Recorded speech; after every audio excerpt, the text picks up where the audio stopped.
Assalamualaikum warahmatullahi wabarakatuh. Selamat pagi, salam sehat, salam sejahtera untuk kita semua. Semoga kita selalu dalam lindungan Allah Subhanahu wa Ta'ala. Nah, pada pagi hari ini, Bu Rati akan melanjutkan materi mengenai manajemen operasi dan inovasi. Ini kaitannya dengan inventory atau persediaan. Nah, tentunya ya, pertemuan sebelumnya kita bahas mengenai pola produksi, di mana di situ kita juga belajar mengenai biaya simpan. Nah, ini erat kaitannya dengan materi yang akan saya sampaikan pada pagi hari ini. Ya, sebelumnya saya akan share screen dulu untuk materi inventory. Ya, oke. Semoga bisa tertampil. Nah, apa sih yang dimaksud dengan persediaan atau inventory? Persediaan adalah suatu istilah yang menunjukkan segala sesuatu atau sumber daya organisasi yang disimpan terhadap antisipasinya terhadap pemenuhan permintaan. Jadi kalau kita kemarin belajar mengenai pola produksi konstan, bergelombang, atau kombinasi keduanya, itu apabila ada terjadi banyak barang yang diproduksi kemudian belum dipasarkan, maka tentunya barang yang atau produknya itu akan masuk ke dalam gudang dan itu akan menimbulkan biaya simpan gitu ya, karena persediaan ini gunanya untuk mengantisipasi permintaan yang akan datang apalagi terjadi kelonjakan permintaan. Nah, perusahaan apabila menanamkan terlalu banyak dananya, ini menyebabkan biaya simpan, mungkin juga opportunity cost. Ya, jadi misalkan terlalu banyak persediaannya, kita tahu ya bahwa secara rutin itu permintaan hanya 5.000, tetapi kok selalu produksinya 10.000. Nah, ini menyebabkan biaya simpan cukup tinggi atau opportunity cost. Tapi sebaliknya, apabila terjadi kekurangan persediaan, nah ini akan menyebabkan biaya kekurangan bahan. Ya, jadi kalau kurang, wah kita berarti di sini tentunya akan tergesa-gesa untuk membeli bahan, kemudian memproduksi, muncul biaya lembur dan lain sebagainya. Nah, jadi di sini harus ada estimasi, kemudian harus ada pramalan. Nah, kita belajar kemarin tentang pramalan ya. Nah, itu. Kemudian apa saja macam-macam fungsi persediaan? Satu adalah batch stock atau lot size inventory, yaitu persediaan yang diadakan karena kita membeli memproduksi barang-barang dalam jumlah yang lebih besar dari jumlah yang dibutuhkan pada saat itu. Contohnya, karena diberikan potongan harga diskon, persediaan ini juga dapat menghemat biaya pengangkutan karena memperkecil frekuensi pengiriman barang. Nah, kira-kira kalau misalkan sudah ada pemberitahuan mengenai promosi atau diskon besar-besaran, biasanya kita membeli dalam jumlah yang besar untuk menjadi stok. Ya, seperti Bu Ratih misalkan ketika belanja gitu, ternyata harga minyak goreng yang biasanya 28.000 jadi hanya 22.000. Nah, kebutuhan saya tiap bulan paling hanya 3-4, akhirnya saya borong semua. Misalkan ada 8 atau 10, ya sudah saya borong semua. Ya, untuk apa? Di sini tentunya untuk lebih ngirit ya, ngirit dari sisi harga untuk produk minyak goreng. Yang kedua juga dari sisi pengangkutan. Jadi sekali aja saya belanja di bulan ini, kemudian masih bisa digunakan untuk bulan-bulan berikutnya karena ada promosi tersebut. Nah, ini ya yang biasanya dilakukan. Begitu juga dengan perusahaan. Tentunya strategi ini biasanya juga dilakukan batch stock atau lot size inventory karena adanya promosi, potongan harga, diskon. Kemudian yang kedua ada fluctuation stock. Persediaan diadakan untuk menghadapi fluktuasi permintaan konsumen yang tidak dapat diramalkan. Nah, itu contohnya misalkan saat ini ya, bahwa semua orang itu tiap hari harus berganti atau memakai masker. Nah, masker hanya boleh dipakai 4 jam saja. Berarti kalau kita beraktivitas di luar ruangan itu sampai 16 jam gitu ya, 16 jam karena waktu istirahat kita hanya 8 jam di malam hari, maka 16 jam itu harus pakai kira-kira 4 masker di dalam 1 hari. Nah, ini berarti harus stok maskernya banyak. Nah, maka di sini industri masker ya, atau industri konveksi untuk membuat masker kain maupun masker medis ini lebih banyak karena fluktuasi permintaan konsumen. Ya, kita nggak tahu nanti pandemi sampai kapan. Kemudian yang ketiga, antisipasi stok persediaan menghadapi fluktuasi permintaan yang dapat diramalkan berdasarkan pola musiman yang terdapat dalam dalam 1 tahun ya, anticipation stock. Nah, contohnya kalau bisa diramalkan itu kan ketika perusahaan konveksi itu mereka memproduksi baju Muslim lebih banyak ketika menjelang hari raya. Kenapa? Karena semua orang Muslim asumsinya kalau hari raya tentunya ini pakaiannya harus bersih dan baru gitu ya asumsinya. Jadi ini bisa diramalkan. Makanya mereka lebih memperbanyak stok, memperbanyak produksinya ketika mendekati hari raya. Atau makanan-makanan misalkan parcel, nah ini ya makanan kering, misalkan industri rumahan membuat makanan kering, nah itu biasanya ini akan lebih dibanyakkan stoknya mendekati hari raya atau misalkan akhir tahun. Nah, karena biasanya itu digunakan untuk kumpul-kumpul saudara-saudara, teman, kerabat, nah membutuhkan banyak makanan. Nah, itu contohnya untuk yang anticipation stock. Yang keempat ada pipelin atau transit inventory, yaitu persediaan yang sedang dalam proses pengiriman dari tempat asal ke tempat di mana barang itu akan digunakan. Persediaan ini timbul karena jarak dari tempat asal ke tempat tujuan cukup jauh dan memakan waktu beberapa hari. Ya, itu ya contohnya kalau ketika kita memberikan bantuan untuk korban atau saudara kita yang kena bencana alam. Nah, ini kan diberikan persediaan yang lebih ya, tujuannya apa? Apalagi kalau keluar Jawa itu harus membutuhkan beberapa transportasi dari mulai darat bisa dengan air gitu ya. Harus naik truk, kemudian naik kapal. Nah, ini butuh waktu berapa lama, makanya ini dilebihkan untuk persediaannya. Biasanya di luar Jawa itu yang beberapa kali untuk kurang stok-stok ya. Oke, itu contohnya. Nah, kemudian ada jenis-jenis persediaan fisik. Yang pertama adalah persediaan bahan mentah raw material. Nah, ini tentunya ini juga jadi persediaan tidak hanya barang yang sudah jadi, tetapi barang mentah atau bahan mentah pun ini juga bisa menjadi persediaan yang harus disediakan oleh perusahaan ya. Contoh ketika Bu Rati kunjungan di Sido muncul, maka di situ kita lihat ya, kita juga jelaskan mengenai persediaan bahan mentah di sana. Ya, di sana karena di sini industri jamu dan obat-obatan, karena kan sekarang industri jamu dan farmasi gitu ya. Nah, tidak hanya jamu-jamuan tapi juga farmasi ya.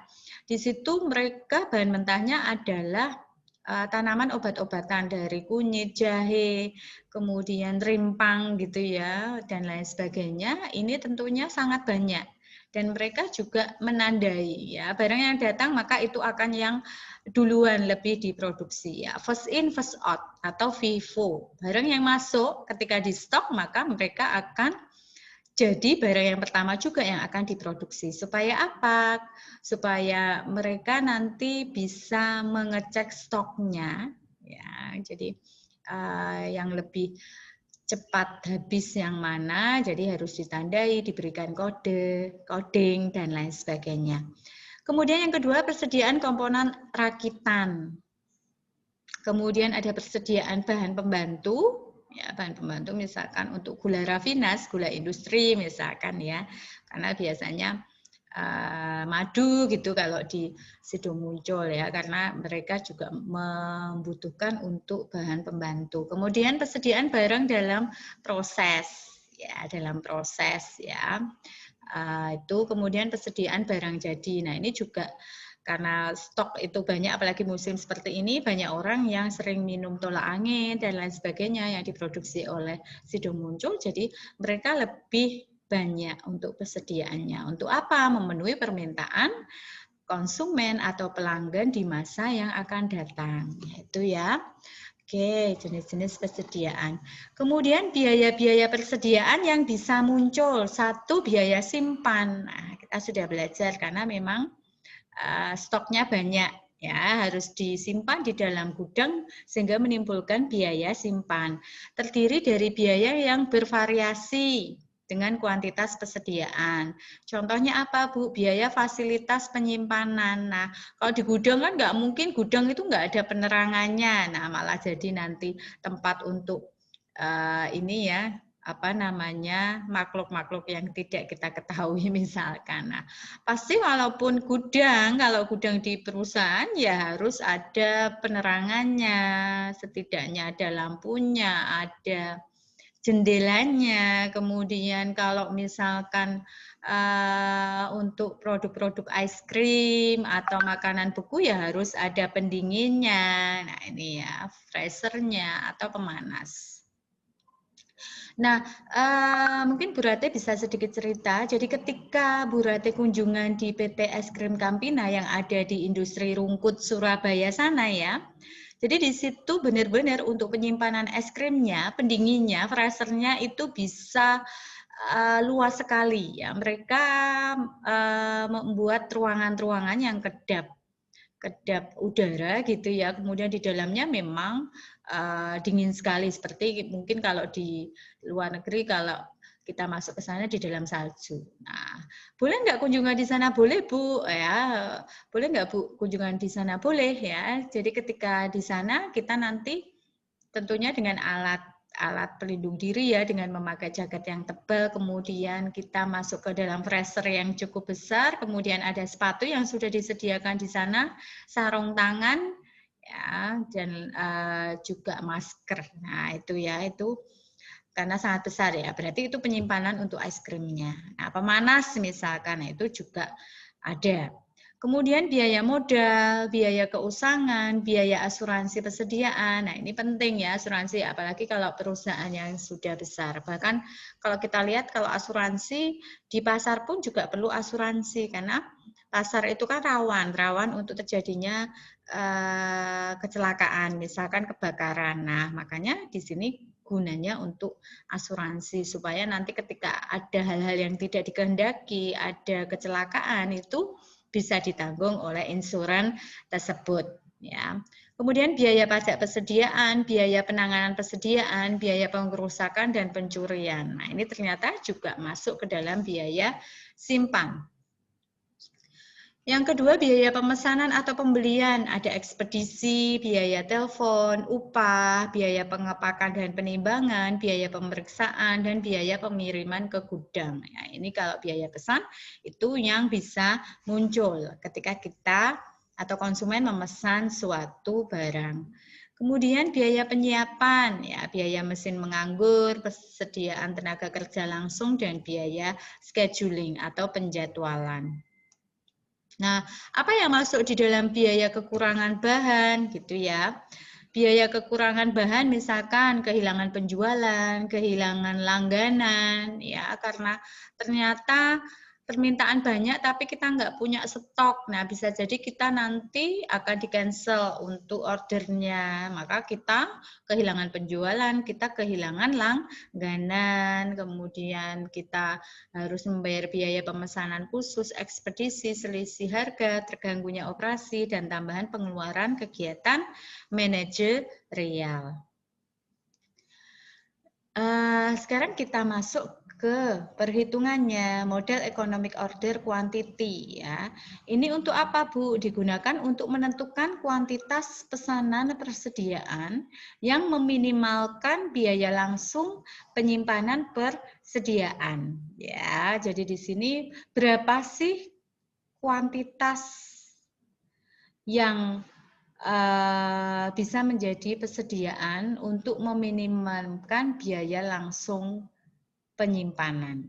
Ya, jadi kuantitasnya berapa supaya ini tidak menimbulkan biaya yang lebih tinggi. Jadi kalau ternyata yang disimpan itu melebihi kuantitasnya atau jumlah barang yang disimpan di gudang, maka ini akan menimbulkan biaya-biaya baru karena kapasitasnya sudah seperti itu, sudah ada ukurannya. Nah, bagaimana rumus economic order quantity? Maka di sini adalah akar 2SD per H. Apa itu D? Ya, D adalah penggunaan atau permintaan, ya, jumlah permintaan per periode waktu. Kemudian S adalah biaya simpan dan H adalah S adalah biaya pesan, ya, persiapan pesanan dan persiapan mesin. Kemudian H adalah biaya simpan per unit per tahun. Nah, kita bisa menggunakan asumsi economic order quantity apabila semuanya konstan. Ya, apa saja yang konstan? Permintaan akan produk, harga per unit, biaya simpan, biaya pesan, tidak terjadinya kekurangan bahan, kemudian waktu antara pesanan ini diterima adalah konstan atau lead time-nya. Nah, ini kita masuk ke soal contoh ya. Ada sebuah perusahaan yang memproduksi kaos, ya, dia melakukan negosiasi dalam sebagian besar produk yang akan diproduksi perusahaan. Permintaan itu adalah 250.000 ya per unit. Kemudian periode hari 250 hari kerja. Kemudian biaya pesan 35.000. Ya, diperlukan 10 hari untuk pengiriman, biaya simpan 50 per unit. Maka hitunglah EOQ-nya ya. Tinggal kita masukkan EOQ adalah 2SD per H. 2S 2 biaya simpan berarti 2 kali biaya S biaya pesan ya. 2 kali 35.000 dikalikan permintaan 250.000 dibagi dengan biaya simpan 50 rupiah, maka akan ketemu EOQ adalah 18.708 unit. Artinya itu adalah biaya yang dikeluarkan minimal apabila memang persediaan kaos di dalam gudang ini maksimal mencapai 18.708 kaos atau unit. Nah, ya, jadi tidak diharapkan nanti di sini, ternyata gudangnya dikasih 20.000 kaos. Nah, itu akan menyebabkan biaya-biaya yang lebih tinggi. Nggak bisa menjadi biaya minimal, karena economic order itu adalah biaya minimal. Ya. Nah, ini yang kedua, ya tinggal saja dimasukkan ya, nanti bisa menjadi contoh untuk panjenengan. Berarti di sini datanya permintaan jaket 1.800, pesan 10.000, biaya simpan 400, tinggal dimasukkan akar 2 SD per H, 2 kali S-nya adalah biaya pesan 10.000 kali 1.800 dibagi 400. Nah, dicari sendiri ya. Tadi sudah Bu Rate kasih contoh 1. Kemudian selanjutnya adalah ada rumus untuk EOQ, Economic Order Quantity dengan back order. Ya, biasanya perusahaan akan mengalami kekurangan persediaan tanpa kehilangan penjualan. Tadi saya sampaikan kalau kekurangan bahan, jangan sampai kita kehilangan penjualan, jangan sampai kita kehilangan langganan, gitu ya. Nah, selama periode kehabisan persediaan atau out of stock. Apabila barang-barang disuplai terlambat ke pesanan, maka di sini back order terjadi. Asumsinya economic order quantity back order, ada waktu T1 di mana ada surplus persediaan, waktu T2 kekurangan. Kemudian setiap siklus memerlukan waktu yang sama dan biaya back ordering ini adalah konstan. Nah, hampir sama sebenarnya ya. Economic order quantity dengan back order, akar 2SD per H, kemudian dikali dengan akar H, H itu biaya simpan plus biaya back ordering, ya, ketika ada pemesanan kembali dibagi dengan back ordering. Nah, ini ya. Nah, ini contohnya misalkan, nah itu sudah ada seorang tenaga penjualan tengah menginformasikan kepada Departemen Pengawasan Persediaan bahwa para konsumen produk tertentu tidak berkeberatan menunggu pengiriman barang bila diberikan potongan. Ya, jadi ternyata kalau diberikan potongan mereka rela menunggu. Nah, ada biaya back ordering masuk ke B, kemudian Rp150 per unit D-nya. Ya, kemudian D-nya adalah permintaannya 250.000, kemudian biaya simpan 50 unit, kemudian biaya pemesanan 35.000. Nah, ini bisa dihitung toh akar 2SD per H kali akar H plus B bagi B. Nah, ini silakan nanti bisa dilakukan latihan untuk di rumah ya. Clue-nya sudah saya berikan. Nah, saya kira untuk materi persediaan atau inventory ya, persediaan untuk inventory itu saya cukupkan sekian. Nah, jadi nanti ada latihan soal yang tadi ada di slide yang sudah saya paparkan. Sehingga nanti bisa kalian latihan di rumah untuk lebih memahami dari materi inventory atau persediaan dengan metode economic order quantity dengan economic order quantity back order. Nah, itu ya. Terima kasih atas perhatiannya. Kita akan lanjutkan materi kita minggu depan. Ya, semoga tetap sehat, semoga tetap semangat. Nah, karena itu adalah dalam upaya kita untuk meningkatkan imunitas tubuh. Ya, kita berdoa semoga pandemi ini segera berakhir sehingga kita bisa melakukan kuliah tatap muka, berjumpa dengan dosennya dan teman-teman kuliah. Ya, billahi taufik wal hidayah. Assalamualaikum warahmatullahi wabarakatuh. Terima kasih.